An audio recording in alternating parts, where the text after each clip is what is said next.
So I read a whole book about women. I read a book, and a lot of answers to your questions are in a book, actually. So I read this book called What Women Want Men to Know. And I read the whole book to understand how women think. And it was written by a scientist who explained a lot of stuff about women. And it was really fascinating. And it really gave me insights that I never would have gotten on my own.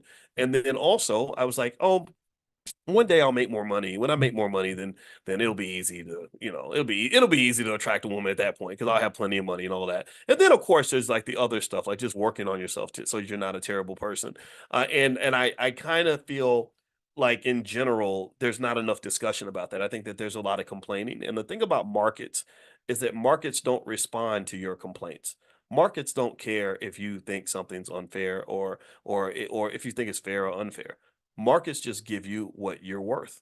They give you the value that the market will entertain. So just keep that in mind. I would encourage you to think about things that way, not just in terms of dating, but really in terms of anything. So let's get back into this. So other ways that money makes you a target is financial advisors also will try to rob you in the fine print. I did an event in Oklahoma City where it was hosted by an NBA player who played for the Jazz. I don't remember his name, but he was a very smart young brother, and I had so much respect for him. And he was talking. We had breakfast, and we were talking, and he told me that when he signed his contract, that the investment companies tried to rob him. Basically, they tried to put a bunch of fine print and a bunch of fees in there that he wouldn't notice. And he said he went in and said, "I'm not paying this fee. I'm not paying that fee. You got to cut that fee if you want me. I'm not paying all this extra stuff." And he said that they were surprised because they expected that because he was a young black man and a young black athlete, that he was going to be distracted. His financial consciousness was not going to be very high. They assumed that he wasn't going to be conscious and aware of what was actually in the contract. And I want you to think about how often that happens, how often entertainers or athletes will sign a deal or a singer will sign a deal because they're trying to get a chance to be famous or trying to get a chance to get on stage, and they won't even read what's in the deal. They won't even read what's in the contract. So the record labels effectively are able to take advantage of the fact that you're basically distracted. You're looking over here and they're collecting money over there. Right. So let me finish this last little piece and then we'll be done for the day. All right. So another thing is, yeah. Oh, here's another funny thing that can happen where money makes you a target is I've seen examples where old friends suddenly remember that they gave you your best ideas. And if you remember, if you watched that movie with Mark Zuckerberg, I forgot what it was called about how he built Facebook. And it was like basically there were all these lawsuits of people who said, no, Facebook was my idea. No, it was my idea. And people, I've seen people do that, and maybe that's the case. Maybe he did take some of that idea from somebody else. But what's interesting is that I think that there are a lot of people who don't understand that a good idea doesn't mean a whole lot if it's unprocessed.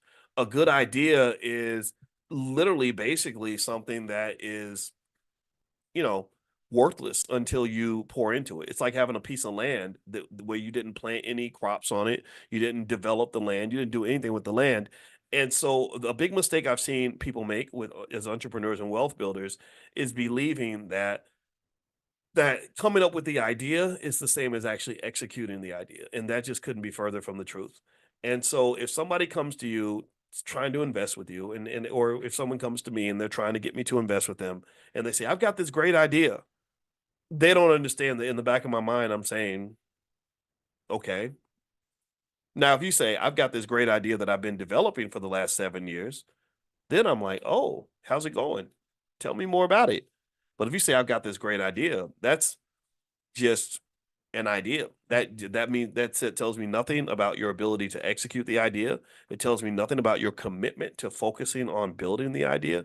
Like in a good example, I just love using the example of a mother or a father raising their child.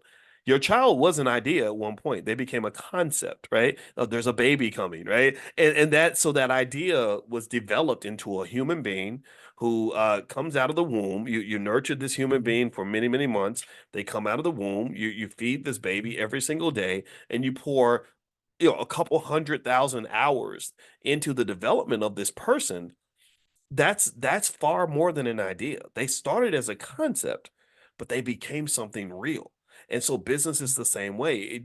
An idea is not real. An idea is just a concept. An idea can be aborted, right? But a fully developed idea where somebody has poured their heart and soul, blood, sweat, and tears into that sucker for many, many years and focused on it. Think about when you're raising a child, you're focused on that child. You got two, three kids, they take up 70, 80% of your consciousness all the time. So that is your biggest, proudest, strongest investment. This is one of the reasons why I believe that Black people should not just give our kids away. I don't believe in giving our kids away just to the system or and public schools and corporate jobs and student loans and all that. Those children are your investment, and you deserve, after all the investment you've made, those kids been getting on your nerves. They done stressed you out. They done had you working night and day. You deserve an ROI from that investment. I don't care what nobody says. I don't care what anybody says. I hear people. I don't know about y'all. Do your kids get on your nerves like ours do? Our kids drive us crazy, and I'm like, okay, I'm putting all this into you. We better get something out of it too. There better be a reward or something, a gold at the end of the rainbow. Because one day I'm gonna be old and tired and sitting in a nursing home, and your little ass better show up for me the way I showed up for you. Because if you don't, I'm gonna talk bad about you. Like seriously. And so my point is to say that this is what you call an ecosystem. When I hear people, I understand when I hear people that say, "Look, I don't want anything for my kids. I just want them to be successful." I get it, and that's good because you're taking the pressure off, and that's a wonderful thing. But the problem is you're saying this as a 40 something, 50 something year old person. You're not saying this as an 80-year-old who might need somebody to drive them to the hospital.